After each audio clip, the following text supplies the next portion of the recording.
आज हम इस वीडियो में जानेंगे अग्निपथ स्कीम के बारे में और आखिरकार इसके पीछे का क्या प्रोटेस्ट है वो भी हम देखेंगे। वीडियो को एंड तक जरूर देखना, पूरी चीजें आपको क्लियर हो जाएगी। तो करते हैं वीडियो को स्टार्ट बिना किसी देरी के। तो देखिए अग्निपथ स्कीम में क्या बताया जा रहा है कि देखिए इंडियन आर्म्ड फोर्सेज जिसमें कि 3 ब्रांचेस होती है, आर्मी, नेवी और एयरफोर्स। इन तीनों ब्रांचेस में इंडियन यूथ को एज अ अग्निवीर आप 4 साल के लिए सर्व करने का मौका मिल रहा है। ठीक है, देखिए 4 साल के लिए और हर साल यहाँ पर लगभग 50,000 रिक्रूटमेंट निकलेंगे। अग्निवीर कौन है? देखिए इस स्कीम के जो भी कैंडिडेट रहेंगे, जो कि रिक्रूटमेंट रहेंगे, उन्हें हम अग्निवीर के नाम से जानेंगे और वो 4 साल इन इंडियन आर्म्ड फोर्सेस के अंडर सर्व करेंगे, ये स्कीम कह रही है।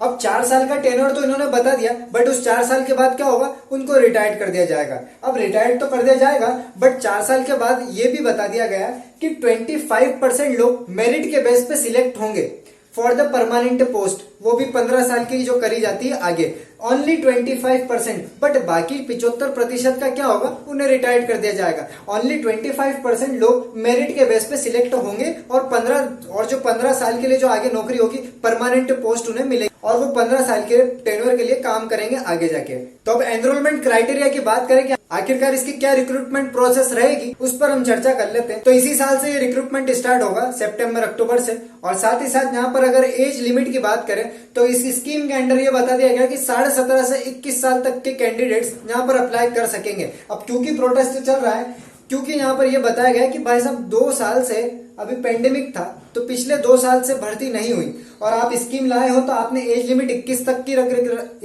रख दी। अब 21 तक की रखी तो हमारा जो है, हम तो बाहर हो गए इस चीज से। आप 2 साल से स्कीम लाए नहीं, बट आप लाए तो आपने नई चीज लॉन्च कर दी। तो ये क्या है? तो इसलिए गवर्नमेंट ने ये सब चीजों को देखकर, इस प्रोटेस्ट को देखकर अभी 1 टाइम रिलैक्सेशन दे दिया और 23 साल तक की एज कर दी गई है। ठीक है, तो अभी हाल ही में अगर बात करें तो कैंडिडेट की एज लिमिट बता दी गई कि 17.5 से 23 साल तक के कैंडिडेट्स यहाँ पर अप्लाई करेंगे, जिनको अग्निवीर कहा जाएगा। ठीक है, अब आगे बढ़ते हैं इनकी सैलरी और इनको क्या पैकेज मिलेंगे। तो उनको कितनी सैलरी मिलेगी वो भी देख लेते हैं और क्या पैकेज मिलेगा 4 साल बाद, ये भी देख लेते हैं। तो देखिए इसको ध्यान से देखना, साइड में आपको चार्ट भी देख रहे होंगे और उस चार्ट को ही हम समझेंगे।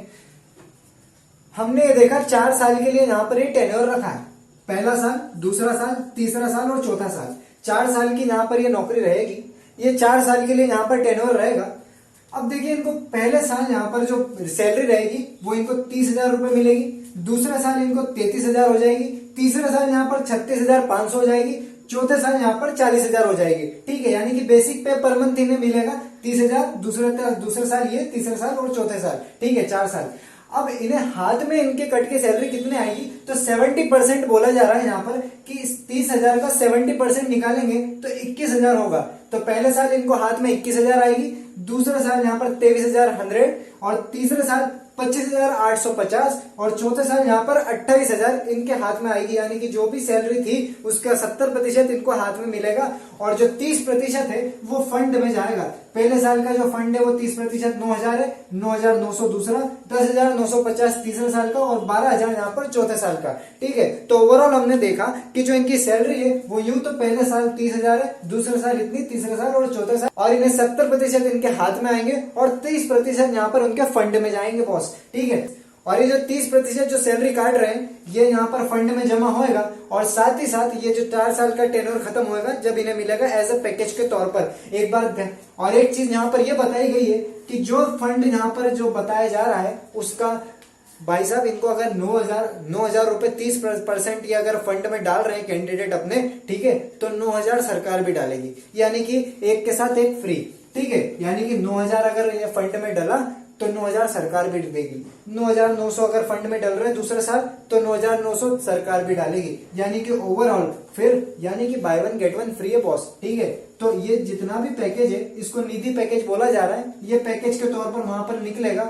तो आफ्टर दिस जो टोटल कंट्रीब्यूशन है 4 साल के बाद आपका सेवा निधि फंड में अगर ये जितना भी जा रहा है वो निकलेगा 10.04 लाख 4 साल बाद। 10.04 लाख कैसे निकल रहा है? देखिए आपने जो यहाँ पर फंड यहाँ पर बचाया, आपने जितना कटवाया 30%, वो 5.02 लाख उसके हुए चारों साल को मिला के, प्लस मैंने कहा कि जितना आप कटवा रहे हैं यहाँ पर उतना ही आपको गवर्नमेंट इक्वली डिपॉजिट कर रही है, यानी कि 5.02 लाख सेवानिधि फंड में आपने एज अ फंड यहाँ पर हुआ, और साथ ही साथ 5.02 फिर आपको इक्वली डिपॉजिट सरकार भी कर रही है। तो कुल मिलाकर टोटल 10.04 लाख यहाँ पर आप टोटल यहाँ पर कंट्रीब्यूशन दे रहे हैं एज अ फंड के तौर पर। ठीक है, साइड में आपको दिख रहा होगा चार्ट। और तो और यहाँ पर ये भी बोल दिया गया कि ठीक है, आपको जो है 10.04 लाख लगभग यहाँ पर 4 साल बाद मिलेंगे। ठीक है, आपको यहाँ पर 4 साल में सरकार इंटरेस्ट भी दे रही है। 11.71 लाख यहाँ पर आपको पैकेज के तौर पर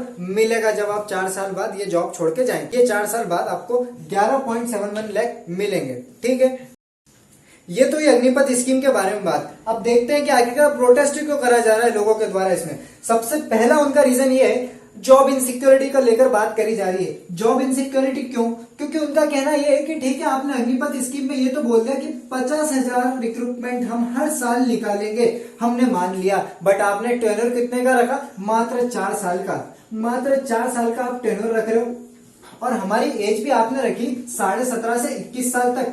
ठीक है, अब हम 17.5 से 21 साल तक, मान लो 21 साल तक हमने करी नौकरी, या जब भी हमें लगी, और 4 साल आगे की हम बात करेंगे। ठीक है, उसके बाद हमारे जॉब का क्या? आप तो हमें रिटायर्ड कर देंगे। ठीक है, तो उनका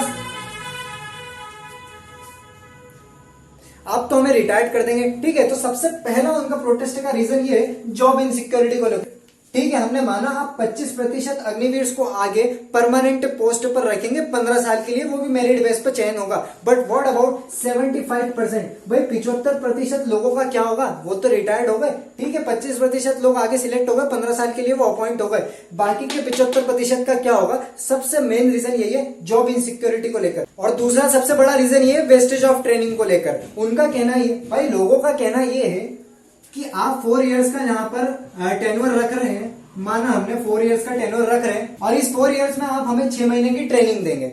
मान लिया हमने, ठीक है, हमने 4 साल हमने यहाँ पर नौकरी करी। ठीक है, आपने बोल दिया 4 साल के लिए। ठीक है, अब हम 4 साल हमारा वो एक पीक, भाई 4 साल में हम इतनी कुछ चीजें सीख जाएंगे 4th ईयर, और जब तक 4 साल तक होने आएंगे हम इतने एक्सपीरियंस्ड हो जाएंगे, और 4 साल बाद जैसे ही हम एक्सपीरियंस्ड हुए, वो हमारा एक्सपीरियंस एक पीक पे रहेगा, और उसके बाद हम रिटायर्ड हो जाएंगे।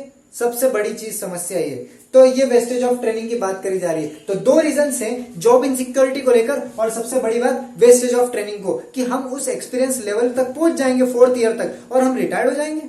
तो ये कंप्लीट यहाँ पर एक आर्म्ड फोर्सेस की स्ट्रेंथ कमजोर होगी, यहाँ पर हम यही कहेंगे। ठीक है, लोगों का कहना ये है, और उन्हें बस ये पैकेज मिल जाएगा, पेंशन तो है नहीं। तो सबसे इंपॉर्टेंट रीजन यही है प्रोटेस्ट को लेकर। साथ ही साथ यहाँ पर अब गवर्नमेंट रिस्पॉन्स करती है। सबसे पहली चीज ये कहती है कि जॉब इनसिक्योरिटी नहीं रहेगी, आपको तो जॉब अपॉर्चुनिटीज मिलेगी। आप 4 साल के लिए एज आर्म्ड फोर्सेज में सर्विस करेंगे, और यहाँ पर आपको जो भी स्किल्स, आपको डिसिप्लिन, जो भी चीजें एक्सपीरियंस होगी, वो आप अलग अलग फील्ड में जाके यूज करें, आपको जॉब अपॉर्चुनिटीज मिलेगी, ना कि इनसिक्योरिटी मिलेगी। गवर्नमेंट इस पर रिस्पॉन्स करती है। दूसरी बात, और गवर्नमेंट का कहना यह है कि हम देखिए मिलिट्री एक्सपेंडिचर रिड्यूस कर रहे हैं। स्पेसिफिकली अगर बात करें तो पेंशन्स को रिड्यूस करा जा रहा है, और जो भी सेविंग्स होगी हम रिड्यूस कर रहे हैं, नो डाउट। उसके बाद जो भी सेविंग्स होगी, इन सेविंग्स को हम कहां पर यूज करेंगे? जो आर्म्ड फोर्सेज है उनको मॉडर्न करने में, उनके मॉडर्नाइजेशन में हम ये सेविंग्स को यूज करेंगे। ठीक है, और साथ ही साथ जो आप बात कर रहे हैं कि 25% को हम आगे बढ़ा रहे हैं, ठीक है, अब हमारे 75% का क्या? तो गवर्नमेंट उस बात पर ये रिस्पॉन्स करती है कि बचे जो 75% है उन्हें हम बहुत सारी चीजें प्रोवाइड कर रहे हैं, जैसे कि बैंक लोन्स की स्कीम में प्रेफरेंस देना अग्निवीर को। ठीक है, तो बाकी जो फोर्सेज हैं आप उसमें भी अप्लाई करेंगे तो आपको रिजर्वेशन मिलेगा। ठीक है, बात आगे बढ़े। तो ये गवर्नमेंट ने रिस्पांस दिया। तो ये सब बात तो हो गई, मैं थोड़ा और शेयर करना चाहता हूं आपसे प्रोटेस्ट को लेकर। देखिए जो प्रोटेस्ट हो रहा है ना, ये प्रोटेस्ट अनलॉफुल प्रोटेस्ट है बॉस। देखिए आर्टिकल 19 आपको नो डाउट राइट देता है प्रोटेस्ट करने का। देखिए प्रोटेस्ट करना बहुत इंपॉर्टेंट है, क्योंकि अगर कल को गवर्नमेंट पॉलिसीज लाती है, आप उसे एनालाइज करते हैं, आप उसे फिर उसमें जितने भी आपको लूपहोल्स दिखते हैं तो आप उसे एड्रेस करते हैं। एड्रेस कैसे करते हैं? With the help of protest. But वो प्रोटेस्ट पीसफुल होना चाहिए ना। अब आप पीसफुल तो कर ही नहीं रहे। देखिए आपको अधिकार दे रखा है, आर्टिकल 19 कहता है कि राइट टू प्रोटेस्ट। अगर आपको आपकी बात रखनी है, ऐसे कई प्रोटेस्ट हुए, निर्भया प्रोटेस्ट हुआ है, ठीक है, अन्ना हजारे का वो एंटी करप्शन प्रोटेस्ट हुए थे, ऐसे कई प्रोटेस्ट होते आ रहे हैं, आते हैं इंडिया में। ठीक है, तो देखिए आप जो प्रोटेस्ट कर रहे हैं ये पीसफुल प्रोटेस्ट नहीं है। अब क्योंकि पीसफुल प्रोटेस्ट नहीं है तो हम सर्टेन रेस्ट्रिक्शंस लगाएंगे, जहां पर जैसे कि हम देखते हैं रेस्ट्रिक्शन लगाती है पुलिस वगैरह आती है, अथॉरिटी आती है, जो कि फोर्स यूज करती है, उस प्रोटेस्ट को रोकने का काम करती है। अब आप जो प्रोटेस्ट कर रहे हैं उसमें आप तोड़ाफोड़ी कर रहे हैं, ट्रेन को जला रहे हैं, बसेस को जला रहे हैं, पब्लिक प्रॉपर्टी को आप यहाँ पर नुकसान कर रहे हैं, ये जो प्रोटेस्ट करा जा रहा है ये बिल्कुल भी लॉफुल नहीं माना जाएगा, ये प्रोटेस्ट अनलॉफुल बोला जाएगा। और क्योंकि ये जो प्रोटेस्ट है ये कुछ इसी तरीके से करा जा रहा है, पब्लिक प्रॉपर्टी को डिस्टर्ब कर रहे हो, पब्लिक प्रॉपर्टी को डैमेज कर रहे हो, ये सारी चीजें यहाँ पर हो रही है। कि देखिए आर्टिकल, तो मेरा कहना ये है कि देखिए आर्टिकल 19 नो डाउट हमें राइट देता है प्रोटेस्ट करने का, बट थोड़ा नजर मारिए article 51A of our constitution में। वो कहता है कि हर एक इंडियन सिटीजन की ये ड्यूटी है, आपको हमारे इस इंडिया की पब्लिक प्रॉपर्टी को सेफगार्ड कर, आपको इस हमारे इंडिया की पब्लिक प्रॉपर्टी को सेफगार्ड करना है, यह आपका कर्तव्य होगा, जो कि नहीं हो रहा है। तो ठीक है, आपको आर्टिकल 19 प्रोटेस्ट करने का अधिकार दे रहा है, बट आर्टिकल 51A यहाँ पर ये बात भी कर जाता है। ठीक है, तो पीसफुल प्रोटेस्ट होना चाहिए। ठीक है, आपको देखिए अब आपको यहाँ पर कुछ चीजें गलत लग रही है, नहीं लग रही, जो भी आपको लूपहोल्स दिख रहे हैं, ठीक है, क्लियर है बात। अब यहाँ पर आप प्रोटेस्ट करो, आपको राइट है, बट प्रोटेस्ट पीसफुल हो। ठीक है, वीडियो को लाइक करें और शेयर करना ना भूले। मिलते हैं किसी अगले वीडियो में नेक्स्ट टॉपिक के साथ, तब तक के लिए जय हिंद, जय भारत।